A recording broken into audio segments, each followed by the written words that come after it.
Welcome to سلسلہ ہدایت قرآن، سنت اور اہل بیت علیہم السلام۔ آج ہم قرآن مجید کی 71ویں سورہ یعنی سورہ نوح پر بات کریں گے۔ جی، اور یہ ایک مکی سورہ ہے جس کی کہانی میں میرے خیال میں ایک بہت گہری تسلی اور حکمت پوشیدہ ہے۔ بالکل، آپ سوچیں کہ مکہ کا وہ ابتدائی دور ہے، نبی کریم صلی اللہ علیہ وآلہ وسلم اور ان کے ساتھی شدید مخالفت کا سامنا کر رہے ہیں۔ اچھا، تو ایسے میں یہ سورہ نازل ہوتی ہے اور انہیں تاریخ کے سب سے عظیم مبلغ حضرت نوح علیہ السلام کی یاد دلاتی ہے۔ یعنی یہ صرف ایک تاریخی واقعہ نہیں بلکہ حق و باطل کی جدوجہد کا ایک لازمال نقشہ ہے۔ جی ہاں، اور خود حضرت نوح علیہ السلام کا کردار بھی غیر معمولی ہے۔ وہ پہلے اولو العزم نبی ہیں، قرآن میں ان کا نام 43 بار آیا ہے۔ واہ، ان کی پوری زندگی استقامت اور صبر کی ایک ایسی مثال ہے جس کی نظیر ملنا واقعی مشکل ہے۔ اور اسی لیے اس سورے کا نام ہی نوح ہے کیونکہ اس کی ہر آیت انہی کے گرد گھومتی ہے۔ جی بالکل، اس سورے کی 28 آیات ہیں اور اس کی کہانی کو ہم سمجھنے کے لیے 3 بڑے حصوں میں دیکھ سکتے ہیں۔ اچھا، وہ کون سے ہیں؟ پہلا حصہ تو ہے حضرت نوح علیہ السلام کی دعوت کا آغاز اور اس کے اصول۔ دوسرا حصہ ان کی وہ 950 سالہ جدوجہد اور قوم کا رد عمل ہے۔ اور آخری حصہ؟ اور آخری حصہ ان کی حتمی دعا اور اس قوم کے انجام کا ہے۔ اس کی تلاوت کے فضائل بھی بہت ہیں۔ جی، میں نے بھی پڑھا ہے کہ امام صادق علیہ السلام نے فرمایا ہے کہ جو شخص سورہ نوح کو اپنی فرض یا نفل نمازوں میں پڑھے گا، اللہ اسے جنت میں 3 باغات عطا فرمائے گا۔ جی، اور یہ فضیلت بھی اس کی اہمیت کو ظاہر کرتی ہے، یعنی اس میں جو سبق ہے اسے زندگی کا حصہ بنانا بہت قیمتی ہے۔ تو آئیے اس کے پیغام کی گہرائی میں اترتے ہیں۔ حضرت نوح علیہ السلام نے اپنی دعوت کا آغاز آخر کیا کیسے؟ اللہ تعالیٰ فرماتا ہے، بسم اللہ الرحمن الرحیم، انا ارسلنا نوحا الی قومہ ان انذر قومک من قبل ان یاتیہم عذاب علیم۔ ہم نے نوح کو ان کی قوم کی طرف بھیجا کہ اپنی قوم کو خبردار کرو قبل اس کے کہ ان پر دردناک عذاب آ جائے۔ یہاں دیکھیں، پہلا لفظی انذار ہے، یعنی وارننگ۔ اچھا، خوشخبری نہیں بلکہ ایک فوری خطرے کا احساس۔ بالکل، جب معاشرہ غفلت کی انتہا پر ہو تو پہلا کام اسے جھنجھوڑنا ہوتا ہے، اسے بتانا ہوتا ہے کہ تم ایک خطرے کی طرف بڑھ رہے ہو۔ صحیح۔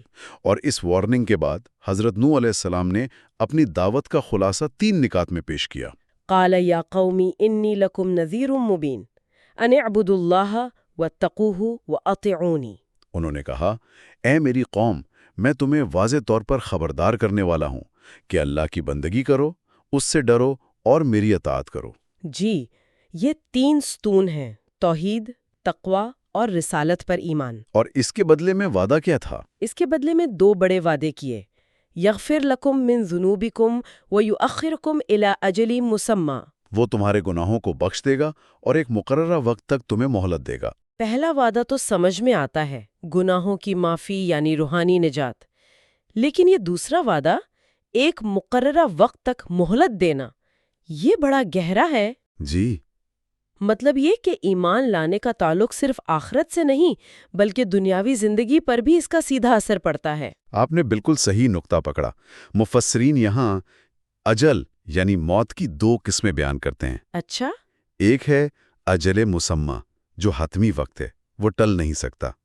دوسری ہے اجل معلق جو ہمارے اعمال سے جڑی ہے۔ یعنی نیک اعمال سے مدت بڑھ سکتی ہے اور برے اعمال سے کم ہو سکتی ہے۔ بالکل، تو حضرت نوح علیہ السلام ایک طرح سے انہیں کہہ رہے تھے کہ ایمان لاؤ، تمہیں صرف روحانی سکون ہی نہیں بلکہ دنیا میں لمبی اور پرسکون زندگی بھی ملے گی۔ واہ، تو یہ تو ایک مکمل پیکج تھا، آخرت کی بخشش بھی اور دنیا کی مہلت بھی۔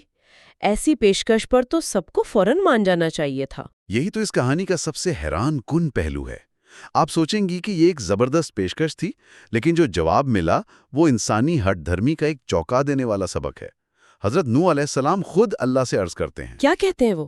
قال رب انی دعوت قومی لیلا ونہارا فلم یزدہم دعائی الا فرارا۔ نوح نے کہا، اے میرے رب، میں نے اپنی قوم کو رات دن دعوت دی لیکن میری دعوت نے ان کے فرار ہی میں اضافہ کیا۔ یہ آیت تو دل دہلا دینے والی ہے، فرار میں اضافہ، یعنی وہ جتنا قریب لانے کی کوشش کرتے وہ اتنی ہی تیزی سے دور بھاگتے۔ یہ کیسی نفسیات ہے؟ یہ تکبر کی نفسیات ہے۔ دیکھیں، جب انسان خود کو حق سے بڑا سمجھنے لگتا ہے نا، تو ہر دلیل اسے اپنی انا پر حملہ محسوس ہوتی ہے۔ صحیح۔ قرآن خود کہتا ہے کہ یہ کتاب مومنوں کے لیے شفا ہے، لیکن ظالموں کے خسارے میں ہی اضافہ کرتی ہے۔ اور ان کا رد عمل صرف ذہنی نہیں تھا بلکہ جسمانی بھی تھا۔ جی ہاں، وہ کہتے ہیں وَإِنِّي كُلَّمَا دَعَوْتُهُمْ لِتَغْفِرَ لَهُمْ جَعَلُوا أَصَابِعَهُمْ فِي آذَانِهِمْ وَاسْتَغْشَوْا ثِيَابَهُمْ وَأَصَرُّوا وَاسْتَكْبَرُوا اسْتِكْبَارًا۔ اور میں نے جب بھی انہیں بلایا تاکہ تو ان کی مغفرت کرے تو انہوں نے اپنی انگلیاں اپنے کانوں میں ٹھوس لیں، اپنے کپڑوں سے منہ ڈھانپ لیے اور اپنی بات پر اڑ گئے اور بڑا تکبر کیا۔ یہاں ان کے رد عمل میں جو شدت ہے وہ قابل غور ہے۔ کانوں میں انگلیاں ڈالنا، چہروں پر کپڑے لپیٹ لینا، مطلب وہ سننا اور دیکھنا ہی نہیں چاہتے تھے۔ بالکل، یہ کسی دلیل کا جواب نہیں ہے، یہ تو حق سے ایک بچکانہ انکار ہے۔ ایسا لگتا ہے کہ ان کا انکار فکری نہیں بلکہ خالصتاً جذباتی اور تکبر پر مبنی تھا۔ جی، اور اس شدید مخالفت کے باوجود حضرت نوح علیہ السلام کی استقامت دیکھیں، انہوں نے ہمت نہیں ہاری۔ کیا کیا انہوں نے؟ وہ فرماتے ہیں ثم انی دعوتہم جہارا ثم انی اعلنت لہم واسررت لہم اسرارا۔ پھر میں نے انہیں بلند آواز سے بلایا، پھر میں نے انہیں علانیہ اور نہایت خفیہ طور پر بھی دعوت دی۔ جی، انہوں نے تبلیغ کا کوئی طریقہ نہیں چھوڑا۔ انفرادی ملاقاتیں، اجتماعی خطبے، خفیہ پیغام، اعلانیہ دعوت۔ اور یہ سب 950 سال تک۔ یہ انسانی صبر کی حدوں سے باہر کی بات ہے۔ بالکل، اس سے آج کے دایان حق کو یہی سبق ملتا ہے کہ ہمارا کام صرف بہترین حکمت عملی سے پیغام پہنچانا ہے، مایوس ہوئے بغیر۔ نتیجہ اللہ کے ہاتھ میں ہے۔ صحیح۔ اور جب انذار اور وارننگ کا طریقہ کارگر نہیں ہوا تو حضرت نوح علیہ السلام نے اپنی حکمت عملی بدلی۔ اچھا، پھر انہوں نے کیا کیا؟ انہوں نے ایک نیا زاویہ پیش کیا جسے ہم شاید آج کی زبان میں خوشحالی کا پیغام کہہ سکتے ہیں۔ انہوں نے کہا فَقُلْتُ اسْتَغْفِرُوا رَبَّكُمْ إِنَّهُ كَانَ غَفَّارًا۔ اور میں نے کہا اپنے رب سے معافی مانگو۔ يُرْسِلِ السَّمَاءَ عَلَيْكُمْ مِدْرَارًا وَيُمْدِدْكُمْ بِأَمْوَالٍ وَبَنِينَ وَيَجْعَلْ لَكُمْ جَنَّاتٍ وَيَجْعَلْ لَكُمْ أَنْهَارًا۔ وہ تم پر آسمان سے خوب بارش برسائے گا اور اموال اور اولاد کے ذریعے تمہاری مدد کرے گا اور تمہارے لیے باغات اور نہریں بنائے گا۔ یعنی ایمان کو براہ راست دنیاوی کامیابی سے جوڑ دیا۔ جی، یہ ایک شاندار حکمت عملی ہے، لیکن اس میں ایک خطرہ بھی تو ہے۔ لوگ صرف مادی فائدوں کے لیے ایمان نہ اپنا لے اور اس کی اصل روحانیت کو کھو دیں۔ آپ نے بالکل صحیح کہا، اور یہی وجہ ہے کہ حضرت نوح علیہ السلام فوراً اپنی گفتگو کا رخ بدلتے ہیں۔ جیسے ہی انہوں نے دنیاوی نعمتوں کا ذکر کیا، وہ انہیں واپس کائنات کی حقیقت کی طرف لے آئے۔ اچھا، وہ کیسے؟ وہ کہتے ہیں تمہیں کیا ہو گیا ہے کہ تم اللہ کی عظمت کا عقیدہ نہیں رکھتے، حالانکہ اس نے تمہیں مختلف مراحل میں پیدا کیا۔ یعنی پہلے آیات انفسی، انسان کی اپنی ذات میں غور کرنے کی دعوت۔ بالکل، اور پھر آیات آفاقی یعنی کائنات کی نشانیوں کی طرف متوجہ کرتے ہیں۔ 7 آسمان، چاند کا نور اور سورج کا چراغ ہونا، زمین سے انسان کا ایک پودے کی طرح اگنا۔ واہ، یہاں دلیل دینے کا انداز کتنا منظم اور خوبصورت ہے۔ پہلے انسان کو اپنی ذات میں جھانکنے کو کہا جو سب سے قریب ہے، جی، پھر اسے کائنات کی وسعتوں کی طرف متوجہ کیا جو سب سے بڑی نشانیاں ہیں۔ یہ تو عقل کو جھنجھوڑنے کا بہت مؤثر طریقہ ہے۔ بلا شبہ، لیکن اتنی زبردست منطق کے باوجود نتیجہ وہی رہا۔ تو پھر کیا ہوا؟ اور یہاں صدیوں کی جدوجہد کے بعد حضرت نوح علیہ السلام اللہ کی بارگاہ میں حتمی شکایت پیش کرتے ہیں اور گمراہی کی اصل جڑ بتاتے ہیں۔ اور وہ جڑ کیا تھی؟ قال نوح رب انہم عصونی واتبعوا من لم یزدہ مالہ وولدہ الا خسارا۔ نوح نے کہا میرے رب، انہوں نے میری نافرمانی کی اور ان لوگوں کی پیروی کی جن کے مال اور اولاد نے ان کے نقصان میں ہی اضافہ کیا۔ تو اصل مسئلہ عوام نہیں بلکہ وہ گمراہ سردار تھے جن کی وہ پیروی کر رہے تھے۔ جی بالکل، وہ لیڈر جن کی دولت نے انہیں مزید متکبر بنا دیا تھا۔ یہ ہر دور کا المیہ رہا ہے کہ عوام اکثر اپنے دنیا پرست رہنماؤں کے پیچھے چل پڑتے ہیں۔ صحیح۔ اور ان سرداروں نے ایک عظیم مکر یعنی بہت بڑا فریب کیا۔ انہوں نے عوام کو اپنے بتوں سے وفاداری پر اکسایا۔ قرآن ان کے 5 بڑے بتوں کا نام لیتا ہے: ود، سوا، یغوث، یعوق اور نصر۔ اور ان کے پیچھے بھی کوئی کہانی ہے؟ جی، بڑی دلچسپ کہانی ہے۔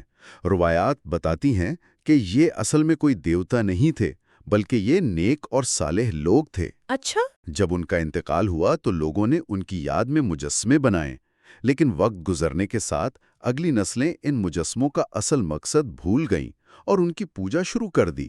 یعنی اچھی نیت سے شروع ہونے والی چیز بھی وقت کے ساتھ بگڑ سکتی ہے اور شرک کا ذریعہ بن سکتی ہے۔ بالکل، اور جب حجت تمام ہو گئی، جب یہ واضح ہو گیا کہ اب کوئی ایمان نہیں لائے گا، تب حضرت نوح علیہ السلام نے وہ دعا کی۔ وہ دعا جو تاریخ کا رخ بدل گئی۔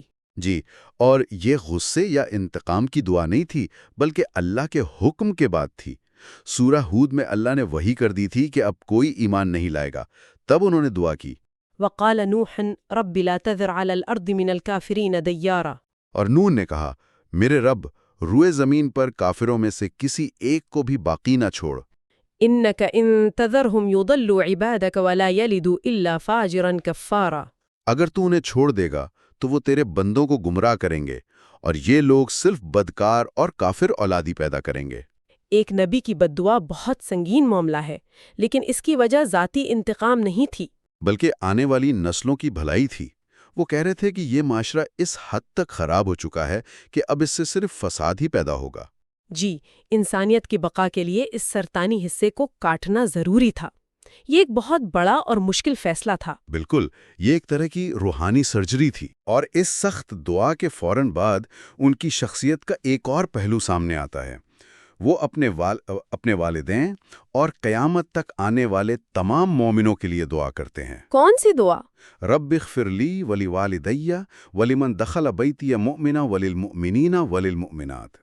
میرے رب، مجھے، میرے والدین کو اور جو ایمان کے حالت میں میرے گھر میں داخل ہو، اور تمام مومن مردوں اور عورتوں کو معاف فرما۔ واہ، یہ ان کی رحمت اور شفقت کو ظاہر کرتا ہے کہ ظالموں کے لیے بد دعا کے ساتھ ہی مومنین کے لیے ان کا دل دعا سے لبریز ہے۔ تو اس سورہ سے جو سبق ملتے ہیں وہ بہت گہرے ہیں۔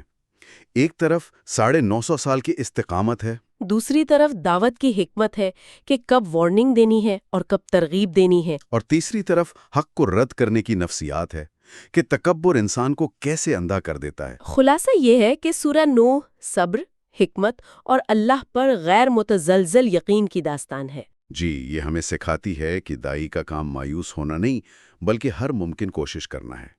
اور یہ بھی بتاتی ہے کہ ایمان اور تقوی صرف آخرت نہیں، بلکہ ایک خوشحال دنیا کی بنیاد بھی ہیں۔ میرے نزدیک سب سے اہم سبق دل اور دماغ دونوں کو مخاطب کرنے کی حکمت ہے۔